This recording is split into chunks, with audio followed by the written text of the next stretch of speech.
Enjoy this Wild Soul Gathering production. I'm Dr. Sandra Marie. Pour yourself a really tall glass of spiritual curiosity and join me for the Happy Hour for the Spiritually Curious podcast. In the spirit of happy hour, cheers to some new insights, peace, revitalization, and perhaps an aha moment that may change your life. Enjoy this Art of the Nervous System replay. Thank you for joining us at the Art of Nervous System Care Summit. I'm Dr. Sandra Marie, and I'll be facilitating this conversation for this session on Laughter is Medicine, How Joy, Humor, and Spiritual Lightness Reset the Nervous System. Melissa Abell is joining us for this session today, and she brings a rare mix of humor, intuition, and real-world honesty. Thank you for joining us today, Melissa. Thank you so much for the invitation, for having me, and for selecting this particular topic for me because it happens to be my passion. It's part of my essence ever since I was born. It aligns so perfectly. Thank you. I would totally agree, and I'm definitely excited for our conversation. Much healing work these days is framed around effort, struggle, or fixing what's wrong. So today, I'd like to explore a different doorway, one rooted in joy, humor, and spiritual lightness. From your perspective, Melissa, why does laughter matter? It's kind of wild. There's so much around this. And in preparation for this today, I've been researching and studying all the neuroscience, the therapy, the trauma, everything, and really have quite a bounty of information in here. And yet what I took from it as much of as a joyful kind of laughing everyday person that I am, everything that I've learned about it, it makes me want to embrace it even more because it's incredible. There's short-term benefits, long-term benefits. It's like not only is it good for our immune system, our memory, our blood flow, our heart, rhythm, our breathing. It really resets the nervous system. And all that's good and well. To me, like you could talk all day about, well, what's so good about what is the medicine of laughter? But who cares? Because unless we're feeling it, it's almost like we know broccoli is good for us and we can, it's like well, we either do it or not. Like to me, trying to talk about laughter in terms of all this research and everything is kind of missing the point. So to your question, the guides that I work with, that's my life work, is doing readings and, intuitive things. And they highly prize laughter. Sometimes they go so far as to tell a person, you keep us in stitches. If not for you, you were so bored. We love the way you see the world. We love your sense of humor. And then you think like, wow, if high dimensional spirit values laughter so much and joy, maybe there's something more here. The way they describe it to me is laughter is cathartic, just as tears are. But they say, tears fall, but laughter rises. And that it's also, it puts us immediately in the now. So there's no past, kind of suspends our minds. We're just in it. Laraji is this amazing meditation teacher, musician, and peace activist. And I've had the benefit over many years of doing some of his laughter meditations, kind of like laughter yoga now is. But he would always call it a laughgasm, that a laughgasm, it would reset your nervous system and aligns you with your emotions. It does so much good for us, and it does suspend the mind. I love the way the guides describe it. One thing they always say is if you don't know what to do to be in alignment or to create a happy life or a joyful life or what you want, just laugh.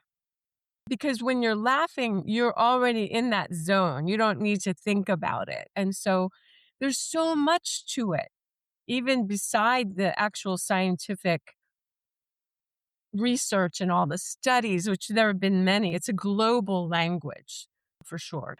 There's just so much wisdom in what you just said, and how amazing that they're entertained by us. Honestly, with some of the things I do, I can see where they would be. With me specifically, that was just fascinating. We've talked a lot about self-regulation during the summit, but laughter Laughter is often relational. Can you speak to how shared humor, play, and even small moments of connection help co regulate the nervous system, especially for people who feel isolated? Oh, yeah. I mean, so one thing they've studied, the research says that we laugh a lot more with others than by ourselves. I might be the exception to that, but anyway, that it's such a bonding, it's such a community experience, but also fascinatingly, they say that humans a million years before language, laughter was the language. It was the way we communicated. And what it Really? typically like what it meant, if you would laugh, you were telling others there's safety about. We can relax, there's no danger. It was really something what it does when you laugh, it puts you into the parasympathetic nervous system, which is, we're at ease and we're not in fight or flight. Part of the joy of laughing with others is, oh my gosh, what an interchange, what an exchange. It just does so much. And the other kind of thing that I learned that is fascinating is that children, apparently children as young as 17 days, even if they're blind, even if they're deaf, they laugh already. It's part of who we are. But also that children typically have between 300 and 400 belly laughs a day. And Wow. also, like adults in comparison only have about 10, maybe 15 if we're lucky. So to me, with all this kind of like, oh, I think we found the true fountain of youth. I mean, like kids are so full of vitality and vibrance and energy, and there's playfulness. And what if one of the most simple built in keys to our well being and happiness is simply to embrace more laughter? So whether you can do it with another, which is to me, it's amazing, but also I mean, every day I just find that I'm laughing about something. Like just the other day, I'm pretty open when it comes to scent, fragrance. I'm uh, pretty okay. Like, but there's one scent, kind of scent that it makes me physically ill. Like I can't. I want to run screaming naked away from anything. So what do? I get a sample scent in a package, and I think, oh, what is this? And I look online for the reviews and it's like, this is the best. It's like nobody doesn't like this. And so instead of like spraying it into the air, of all the things, it's that one scent that I can't stand. And what did I do? I had to just laugh myself silly. Like of all the crazy things, Melissa. So it's amazing how much just embracing laughter at all, but especially when you can laugh with another. One thing that I've learned too is how someone will come up to you and say, "Oh my gosh, you had to see this on my phone. It's so funny." And a lot of times we're like, "Nah," but they're like, "That's one of the best bonding things that we can possibly do is take that opportunity to connect in that way." And whether you think it's funny or not is kind of beside the point, but it's like, "Here, this is something that I love and I want you to see because I think it's the best." I love that connection with that. So, do you feel laughter and joy is something that just happens when life allows it, or do you think of it more like a muscle, something we can intentionally strengthen and work with every day? We definitely can intentionally strengthen and work with it for sure. Now we know it's beneficial. It's even beneficial for 2 minutes of laughter. Belly laughter is equivalent to a 20-minute jog. Even cardiovascular benefits and even muscles. I've heard the researchers say build a laughter library. Our sense of humor is so unique to us. And I really feel like the tone, the sound, the way that we laugh is almost like the guides always say, this is your energetic signature, like a fingerprint. They're not able to connect with our fingerprints, but they connect through our frequency, our voice, and Right. especially laughter.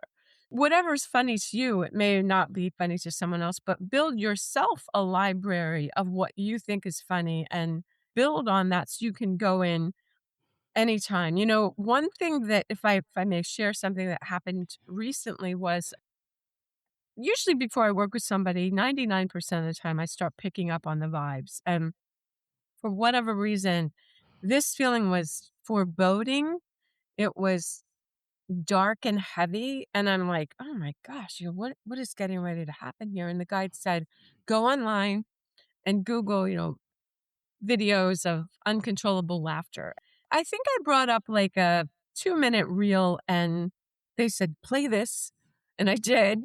And by the time the reading, got underway, I mean, I was in a much more elevated state, but it ended up to be something really intense and dark.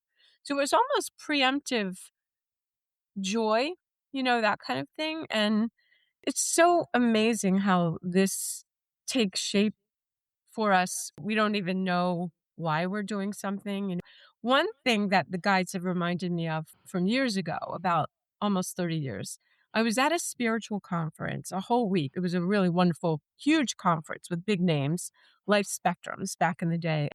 For some reason, it's a week-long thing. My friend and I, who we went together, we had gone to the store the first day of the conference to get some snacks. And for some reason, we got whoopee cushions. They were right by the checkout. You're And the scaring thing me.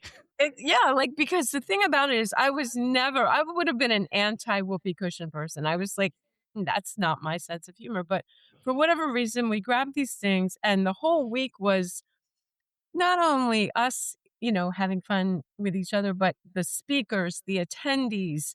The week was probably 7 days of more laughter than I'd ever done in my whole life. Great Wow. giant peals and guffaws. And anyway, you just think, well, that's weird. This is weird. And what happened was, not even 10 days after we got back from the conference, my life took this absolute fork that I'd never saw coming, in that my dad, 59 years old, he died while driving of an aneurysm. Life just took this crazy fork, because he was a baby of 7 children. His parents lived well into their 80s and 90s. And so what the guides are telling me now was that was preemptive immunity. It boosted your immune system. It was preemptive joy. Your nervous system knew this was coming, of all the crazy things, right?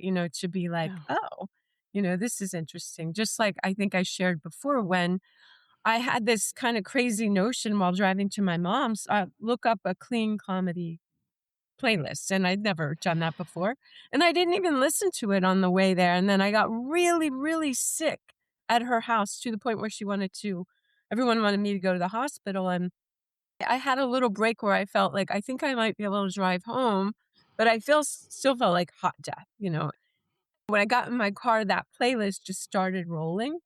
But what I noticed was, when I got home, because I'd been laughing the entire way, pulled up into the driveway and realized, like, I am completely well, as though Wow. nothing ever happened. The guides always say laughter, the high frequency of it, your spirits are so high. Nothing untoward can really abide in that, including illness. It's just been so profound, even in looking back, like, wow, something in me knew, where I would have been the person that would never touch a whoopee cushion. But there I Yeah. was, and what that did for me. Kind of wild, isn't it, when you think about those things? It really is, and I love that you literally cured yourself with the laughter on Not that even drive home realize. and Yeah. not even realizing it. So you had mentioned with that reading that the guides had given you some direction about the YouTube. There's a lot of tools that are available. I think many times people feel like laughter and silliness needs to be organic, just randomly happen. But we can facilitate that ourselves, right? Oh my gosh, yes.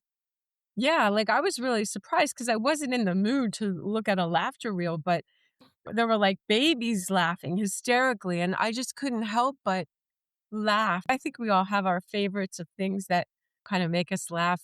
There was that time during COVID when we were all adjusting to Zoom, and there was that famous reel of that lawyer that had a filter someone had put of he was a cat.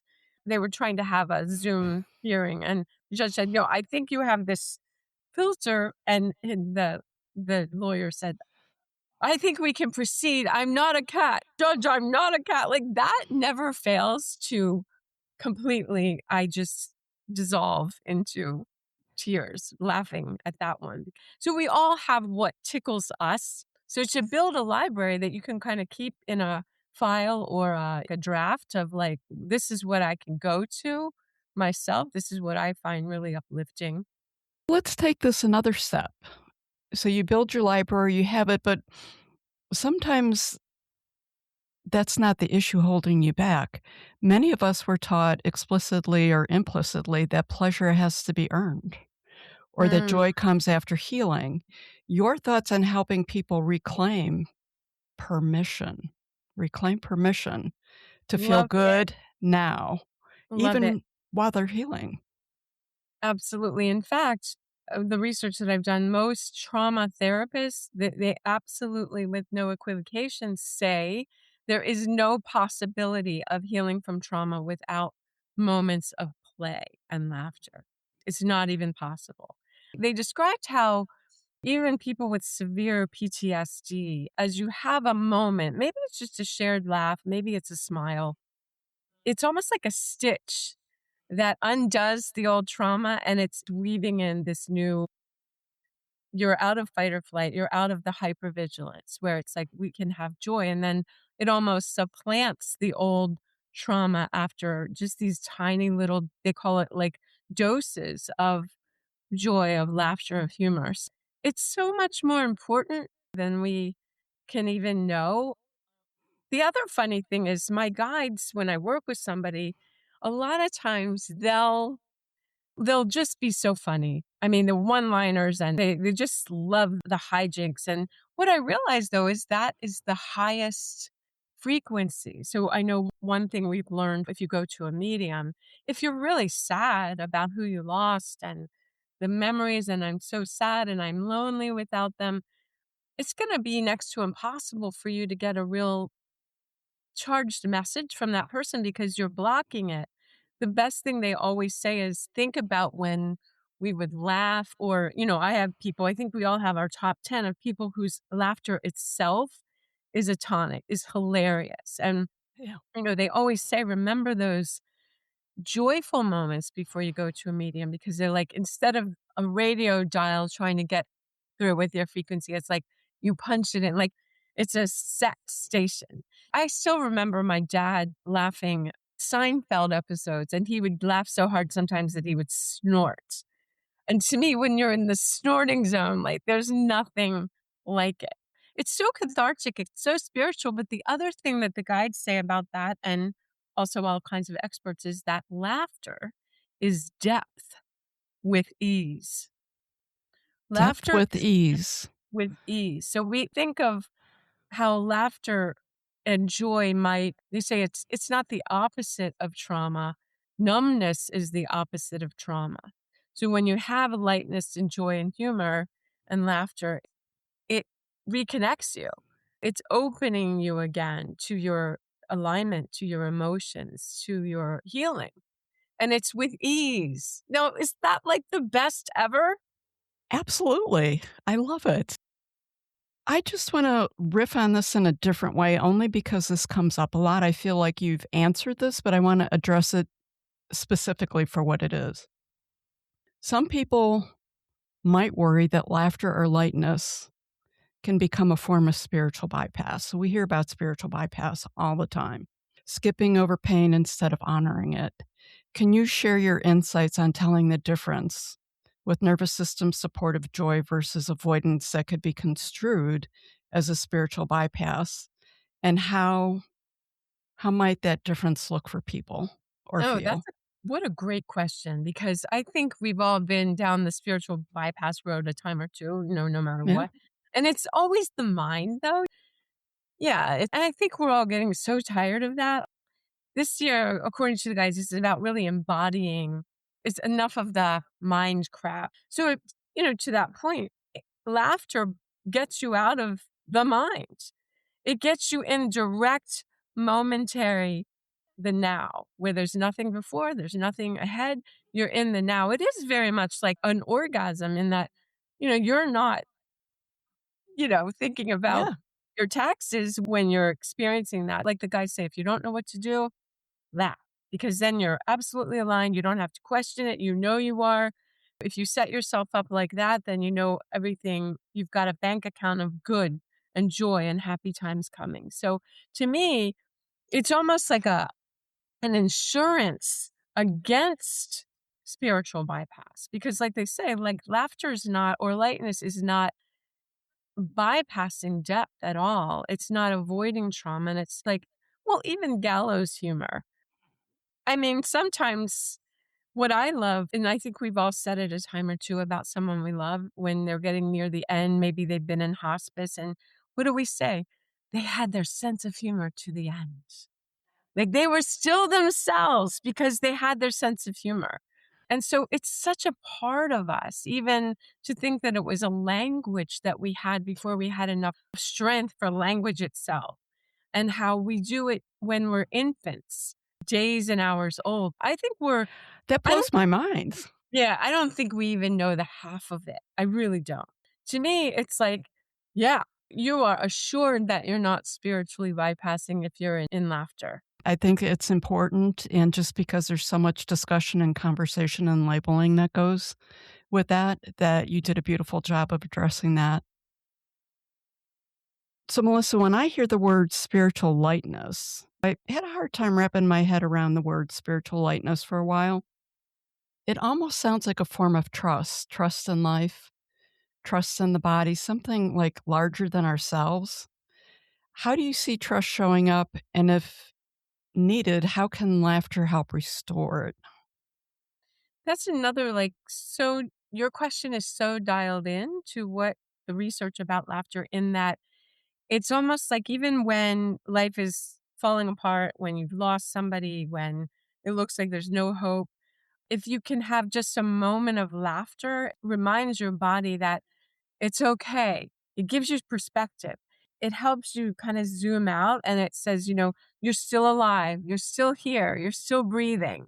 And it's just that very thing of like the truth of laughter is never going to take away what happens in life and some of the heaviness. Although, my gosh, it can be so valuable no matter what situation you're in. They say first responders always use dark humor. And obviously, like, where it might not be appropriate somewhere else, but it's absolutely appropriate in that situation. I know we had a friend who was in at home hospice, and he was trying to stay alive for his son's wedding. The photographer came, and it was at home, and it was around Halloween, and he would pretend to be just to have died as the photographer. It was like, not yet. It was like time and again he did like the movie, he's died. And just the funny, like, he never lost that.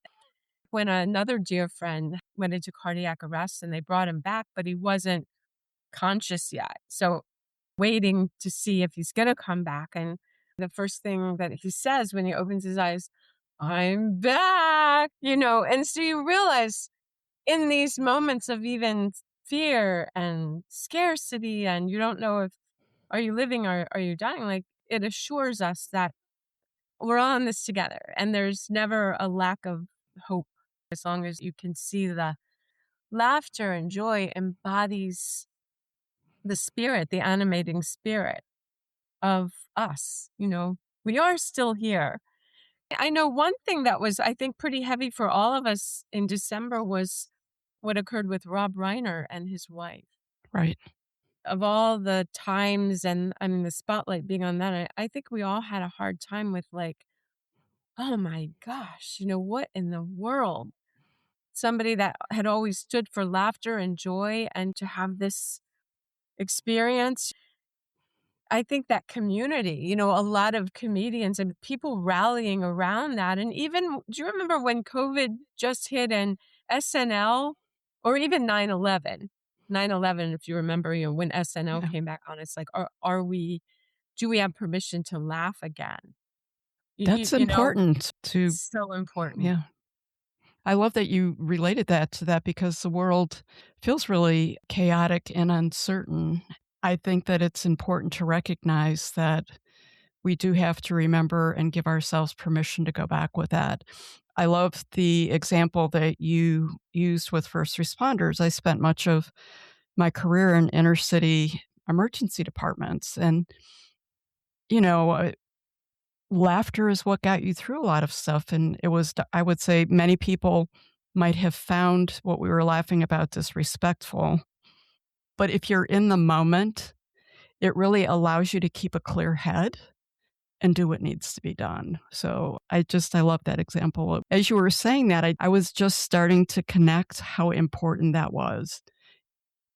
Despite what we were doing and saying day in and day out, I did laugh a lot in that job.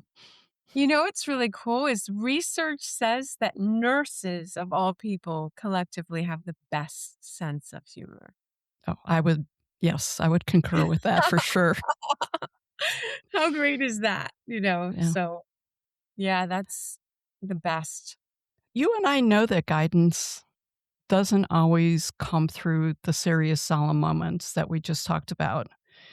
It can arrive through play, humor, or lightness in your thoughts. How how can people begin to recognize joy and laughter as a legitimate form of spiritual guidance?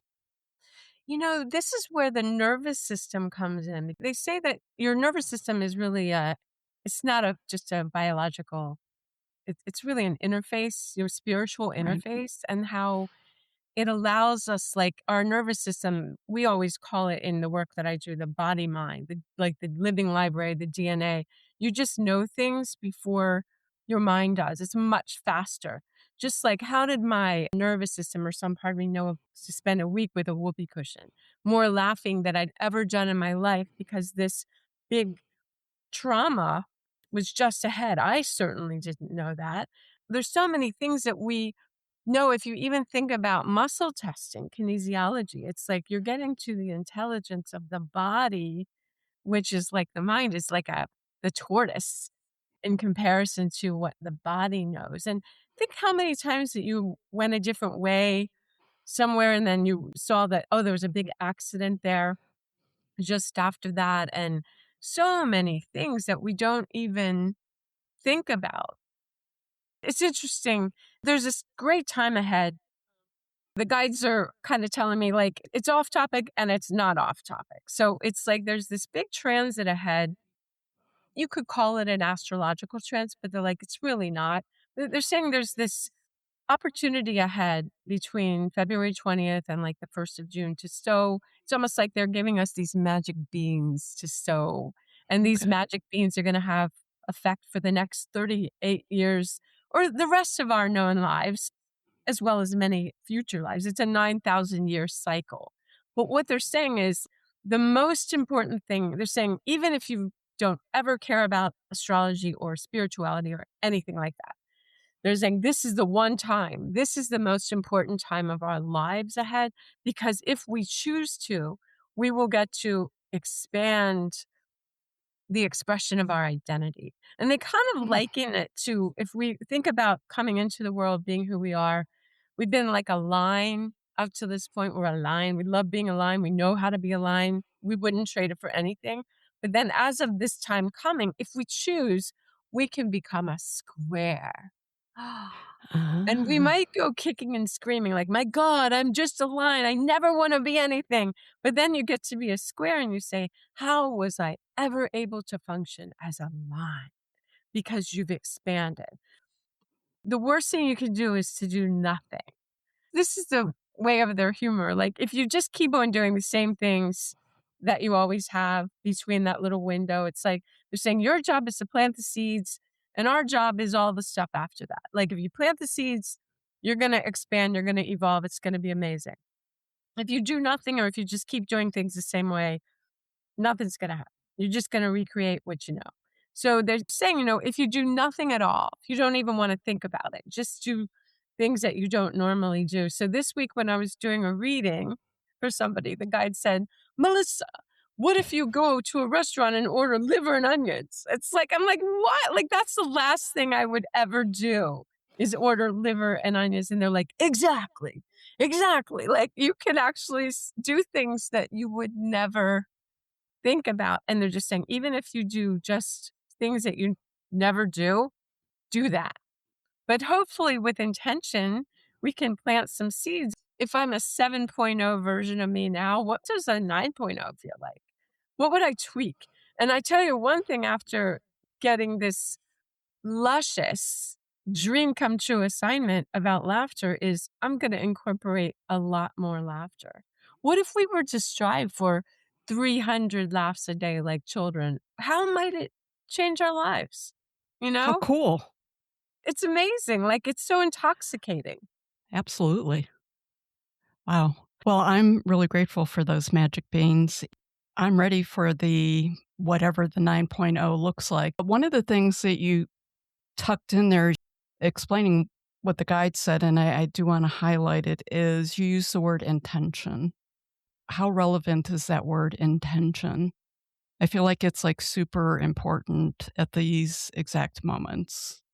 Truly. I mean, because, you know, they always say, and it's so true, whatever we focus on, we get more of, whether it's what we don't want or what we do want. But most of the time, the big thing now is that we're so pulled away from any focus. We're so distracted by all the things. And if we actually said, like, for example, I just did a 3-day fast, which is like a reset.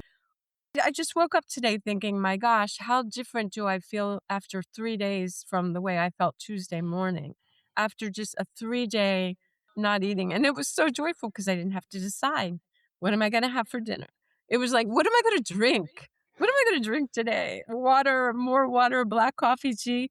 It was so easy and freeing. But, you know, the first day you're kind of like, oh, why am I doing this? And the second day you're like, I don't know. But the third day, you're like shot out of a rocket. Dr. Pell says that people pay tens of thousands of dollars for stem cells. And she's like, why? After 72 hours of a fast, your body creates new stem cells. It's a whole new refreshing reset. So to me, that's a good example of being really intentional about, I'm going to do this thing for 3 days that I never do any other time. I'm going to stick to it. I'm going to see what happens with it. And like it worked. And I do feel like, whoa, you know, on top of the world, you know, a lot of energy. It's completely the opposite of what I felt like on Tuesday morning, you know, after the holidays and all that. If you can just say, remember on your calendar, put a note on starting February 20th, magic beans, sow my seeds, create my garden, you know, and then let it go after June 1st. It's like, okay, I did my job. Just something like that. And put lots of Perfect. laughter in there, you know, something different. Go order liver and onions, you know. Perfect. I love that you can just jump in and do things. You better believe it. And I know the guides keep saying that this year has to be, we plant our seeds. We don't borrow some from our husband and plant those. Like, do this. And if you do this for yourself, it's going to benefit everyone around you, everyone you care about, you know, for sure. What an amazing time to be alive. I think we're all so tired of the mind stuff. Yeah. To just being the embodied experience, the felt experience. And that's what they say laughter automatically does. It's turnkey, it's embodied. You know, recently, to give you like something that, again, you don't really see coming.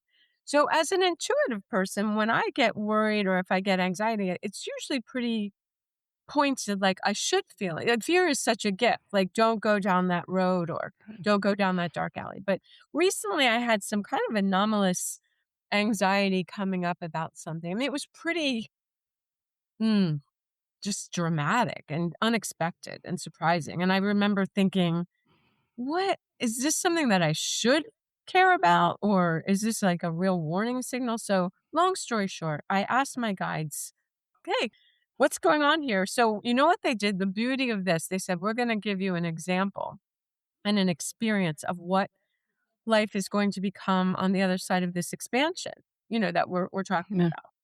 So instead of giving me words, which they knew would never fly because my mind would have just taken it and run with it and doubted it and questioned it. Instead of that, they put me in a kind of reverie where they took me to the other side where all of my loved ones and people I had known, admired, you know, my ancestors that I didn't know or did know, my pets on the other side. And it was this field of love. It was an actual field of love. So in about 2 milliseconds, my nervous system just shifted.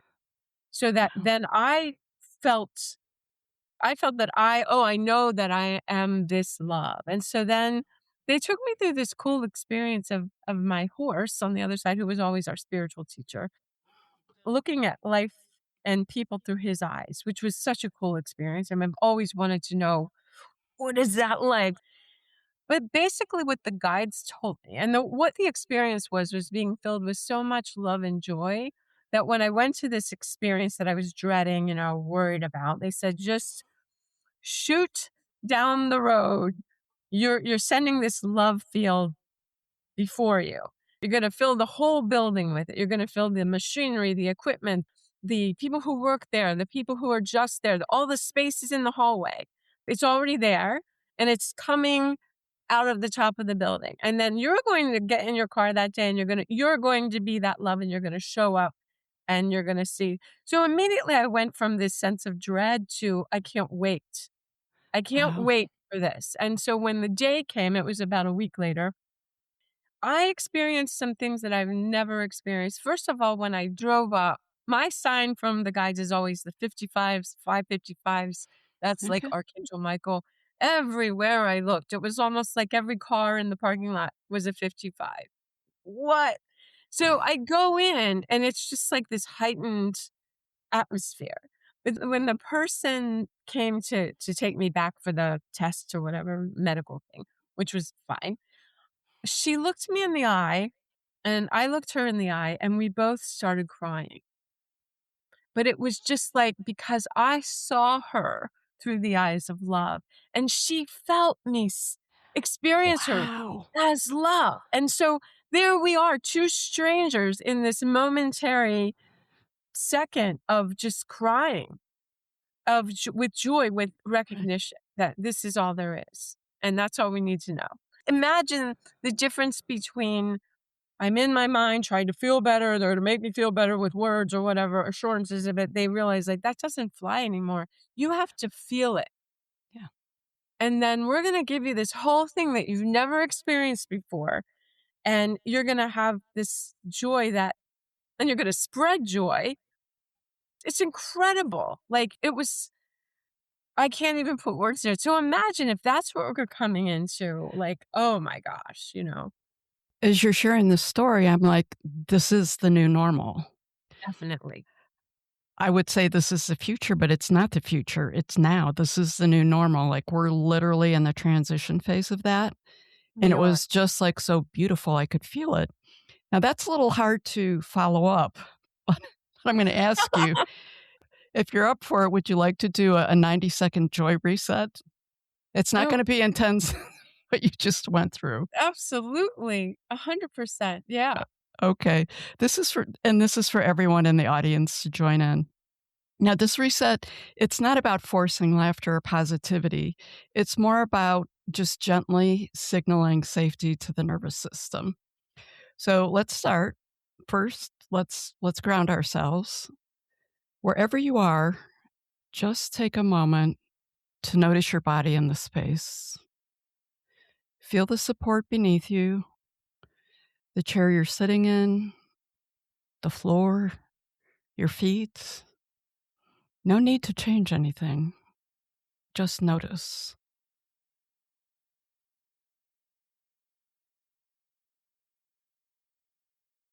Now take one slow breath in through your nose and a longer, softer exhale out through your mouth.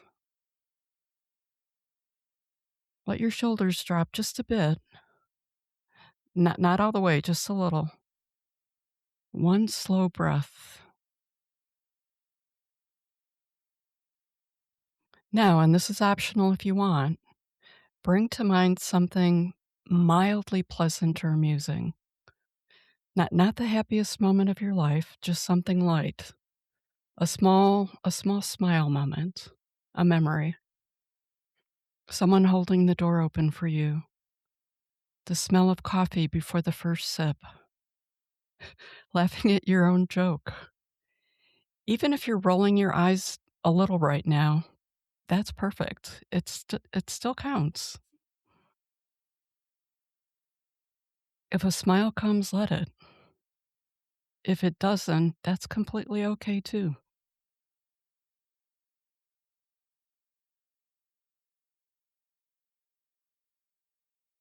Lastly, try a quiet inner gesture of lightness, a soft smile, a gentle exhale, or even a silent, huh, this kind of feels nice. This is enough. Your nervous system just received a signal of safety.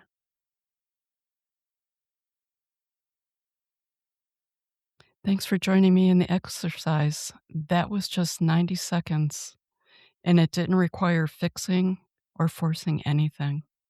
Melissa, your thoughts on how moments like this might be woven into everyday life in a way that feels natural rather than another practice to do or I have to get it right. Oh my gosh, it's just so cool what came to my mind during that brief interlude was recently I got some new cleaning stuff for the bathroom. Never used that kind before. Clean the bathroom with it, the drains. And I see my cat approaching like a banshee, like she's like wild-eyed and she comes into the bathroom and she's like smelling all the drains and she's like crazed. And then I see that she wants to like lick it. And I realize like this Oh, can't happen. So I try to get her out of the bathroom, which has, double doors. Well, it's almost like she gained super feline strength. She could have, like, stopped a freight train, so I'm trying to close the double doors on my cat, keep her out because she's gonna, like, drink this stuff, and so I get the doors locked, and then what do? I text my husband, like, he's downstairs, I'm like, "Oh my god, Twinks," because then she starts beating on the door. Like, it's like thunderous. It's like somebody's, like, gonna break in. And I'm like, "Twink's gonna break down the bathroom doors. Come save me," and then I just realized, like, she's 8 pounds, and I just start laughing, like, convulsing, and he's like, "What?" Like, "Okay," but she was pounding so loudly on the door, and it was just something that's so random, like, even the craziest normal things that we do all the time, every day, it's just can be so much fun. A friend of mine that I happen our nickname for each other is Pyle, which stands for Partner in Uncontrollable Laughter. She took I didn't know it, but she took a picture of me in a full laugh, and she sent it to me, and it's just priceless. Like, there's something about it that gives me joy every time I look at it, and I think everybody, if you have someone just somehow get a picture of you randomly laughing, like, it's does something for you, and I know, like, Mel Robbins says to do the high five in the mirror, and I'm telling you, even if you're in the worst mood and you do this high five, you can't not smile. Like, "High five," you're gonna get lifted up. I even, like, look for it everywhere. I had sliced a tomato recently, and it had a giant smile, so, of course, I took a picture. It's like, "Oh my gosh, look at this." So look for it everywhere. It's just like weave it in to your day. Like, it's so spectacular, just these moments of levity. And another thing that science has proven is if you watch something funny before sleep, before bed, you get a much deeper rest, a much more robust night of rest. And so I've been doing that with America's Funniest Home Videos or, yeah. anything Candid Camera, old reels, and it's amazing what a tonic it is. It really is a tonic. Oh my God, I love that. So, as we were coordinating for this interview, you had attached that picture to an email. And as soon as I opened it up, Melissa, I have to tell you, I just busted out laughing. There was something about the picture that made me smile. It warmed my heart immediately just because we have some past experience. I was like, oh my God, this is just so Melissa. I love it. So, and it's like that simple picture has brought joy to people you probably don't even know. I wasn't expecting that it would be so profound. Yeah. She loved it, of course, but I just thought, like, this She is like probably thought she fresh. was just messing with you. Little did she Exactly. know. Like, and another thing, science says that we can discern, our brain can discern the difference between staged or canned laughter versus the real thing. But a lot of times it doesn't even matter, even if we're fake laughing or even the yoga laughter where you feel like, this is dumb. What am I Yeah. doing? Like, but then all of a sudden, it really does have those benefits. Oh, and the other thing that's interesting is when comedians, I mean, if you think about the cult nature of, stand-up comedy, and Yeah. it's like a lot of times it's 3 a.m., you might get a 5-minute set, and they just can't stay away. It's like it's an addiction. They say that getting the laugh is so much more psychologically beneficial, even when the audience is having the greatest time and they're being of service to the audience, but when they get that laugh, they're like, "There's nothing like it," and then they crave it. Even this morning, I saw there was a documentary trailer about Mel Brooks, and the trailer itself was just different comedians cracking up, explaining how Mel Brooks inspired them. It's all about the laughs. It's fascinating too to think if you start noticing how much you laugh or don't laugh. Like the other day, I just started to observe. My mom and I got on the phone, and it wasn't even 12 seconds. And throughout the conversation, we just laughed and laughed repeatedly. And they say, get with people that make you laugh. And also one of the best compliments you could give someone is to laugh at what they're doing, not at them, not at their Right. expense. I used to have a friend and we would talk on the phone. He would make me laugh so hard for so long that I just have to hold the phone. I'm like, "Hold on." I would have to, hold the phone away, and he could hear me just laughing and laughing and laughing and laughing, and, another joke. It was the biggest compliment. What more could we want?